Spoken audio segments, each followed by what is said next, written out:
Hello, everyone. Welcome back to Mindful and Mellow. Today, I want to do a different kind of tarot reading, and I want to start with the Oracle cards. So, I'm going to pull a Romance Angels Oracle card. Then, we're going to pull a Life Purpose Oracle card. And then, we're going to pull a Spirit Advice Oracle card. And then, we'll pull some tarot cards and kind of do it in reverse order than we normally do, right? So, just thought there was kind of a different approach. People seem to like the oracle cards, and they can be kind of different, kind of give a little bit more precise guidance, or maybe kind of narrow down like the topic or the subject, right? So let's do that. Let's pull the Romance Angels card is getting to know each other. As you reveal your innermost selves to each other, your bond deepens. All right, very true. Let's put that down for now. Let's pull a Life Purpose Oracle card and see what comes up. And then when I pull the tarot cards, I'll be like, okay, give me guidance as to like what are we looking for here, or like give us what do we need to do and be mindful of. So let's do that. So school. The answer that you're seeking involves going to school, okay? And school could be something more general too. It could be just more like educational purposes. It could be joining a class or a webinar, or doing something online, or doing something to educate yourself, right? That's kind of what I'm thinking. And then lastly, the Spirit Advice. Practice gratitude, appreciation, thankfulness, contentment, and joy. Okay, now we're going to use the Pride Collaborative Tarot deck, and we're going to pull some tarot cards there. The box, as you can tell, has kind of been taking a beating. It definitely shows some signs of wear. All right, so we're going to pull two cards for each one of these oracle cards. We'll see what comes up. So let's start with the Romance Oracle cards. Getting to know each other. So as you reveal your innermost selves to each other, your bond deepens. Tell us about this person, this bond. What do we need to know about this? Okay, we have the Six of Swords.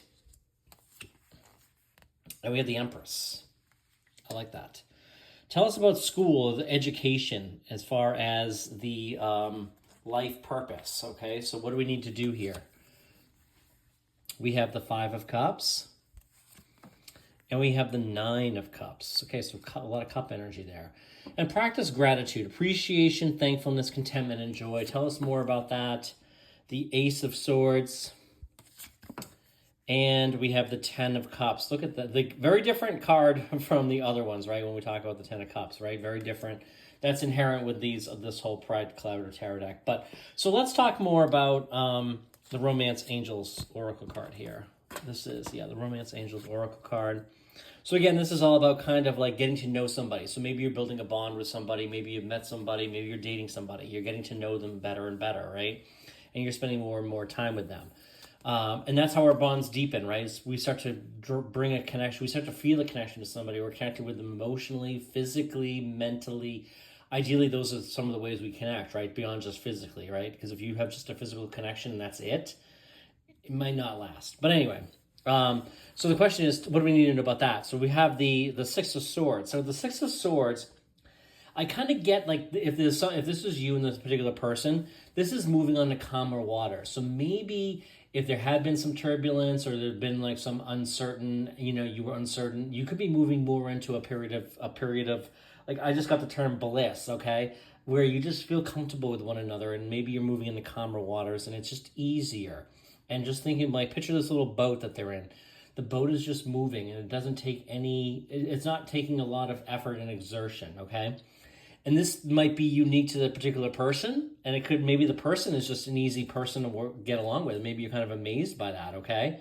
I've actually experienced that myself, and I know you're like, wait a minute, like usually like I'm more anxious or this or that. You might feel very at peace with this particular person, okay? And that's what this is signaling to me. And the Empress is obviously she is very fertile, attractive, and abundant, right? And this is no different in this particular case, where she is in this tree, but notice all the animals in her. So, I mean, it's all about the abundance, the safety. She is very fertile. She is very attractive. There's a lot of growth and green development here. And so what this is telling me is, you than this person again. I do feel like this is a calmer, more secure relationship. If this applies to you or the one that's coming, could feel very calm and very easy, and it might be a little perplexing at first, is the term that comes to my mind as well. But what I'm getting here with this, the Empress card, is there's a very strong attraction. There's very strong like magnetism, and it's just, the animals here, like there's just a lot of it's just vibes, and it flows, and everything works out very well. And if there's any doubt that this person is attracted to you, the Empress card would say they are attracted to you. Okay, so I feel like there's not a lot to worry about there. So if you've been in relationships in the past, or maybe you're moving away from some of those anxious styles, where the anxious attachment styles, where maybe there's concern about the other person being out cheating or meeting other people, or continuing to date and do other things. I just feel like this one brings some calm and peace to it. Make sure you don't sabotage that though, and be like, this is too boring. Because what I'm definitely getting here is like there's definitely a good strong attraction that's developing, and it's going to feel very easy, and it's just going to flow. Okay. So tell us more about this life purpose card. So this says school. The answer that you're seeking involves going to school. Now, to me, this means like, what if there's something that you've been thinking about pursuing, an activity or some sort of career pursuit, you may need to educate yourself more on that topic, right? This says school, but let's think of it. We need to be mindful of like, what does that truly mean? So you might be feeling a little down in the dumps, like you can't do something, but there's ways to kind of get those opportunities and kind of get some of that education and experience.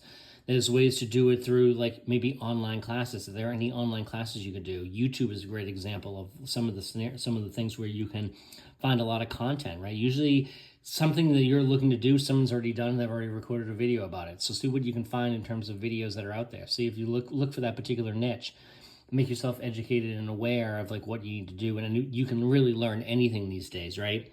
There's also a ton of courses and other things you could probably sign up for.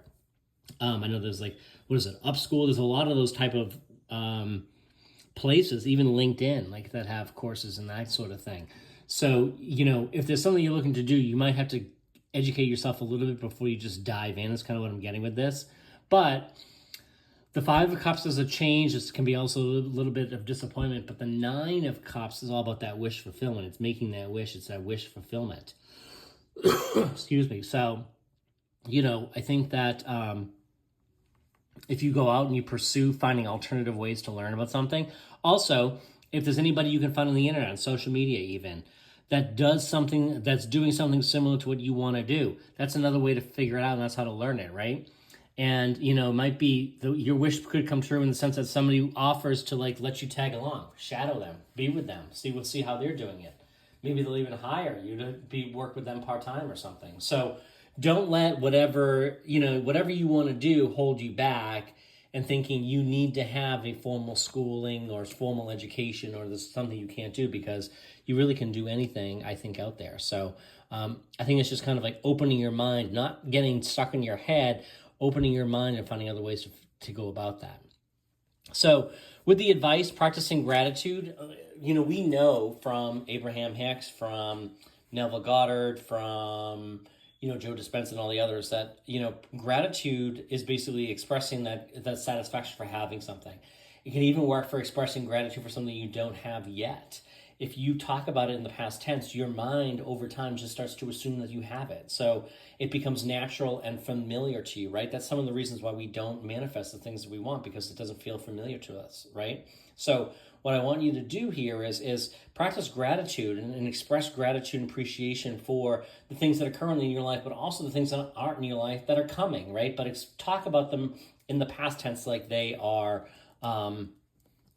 they're already here, okay? So what I'm getting with this is like this Ace of Swords, right? This is communication. The aces are about communication. Ace of Swords is communication, clarity, communication of ideas.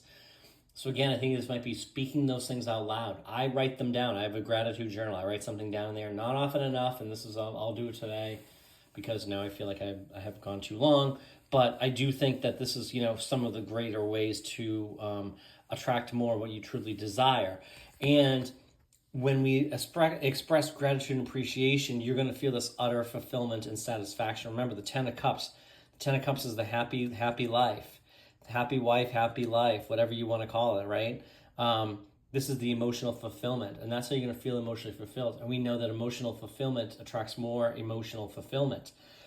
It's even in the Bible, I think, when they say, to he who hath, more shall be given. To he who do not have, less shall be given, or something. But point is, they basically say, if you're feeling satisfied, what that means is, if you're feeling very satisfied and fulfilled, you will attract more scenarios, people, places, things into your life that bring that level of fulfillment and satisfaction in your life. So this is the encouragement here to express gratitude. So with that, I will pull, let's just for the sake of it, let's use the Morgan Greer Tarot deck to pull 2 card of the days. Just kind of see like what's going on. I always like to do that. Let's just see what else we can get here. Not necessarily specific to this. But let's like leave you with some positive vibes. Okay. All right, so we have the Knight of Swords. This could be somebody rushing in. This is definitely rushing in, obtaining more information, right? This could be you like rushing in, finding somebody who can provide some of the education and awareness that you need. And the Chariot is kind of taking the reins, right? This is taking the reins and running with it. So you are in control of your destiny. Remember that. Like, you were the one who manifests. You create your reality through your thoughts, beliefs, and ideas. So it's all about your mindset, but also your identity, okay? Your identity. Who are you being? Okay? So be very careful and mindful of that. But remember, like, take the reins, take control. You control your fate. You control your reality. And with that, I thank you for being here, and I'll be back again real soon.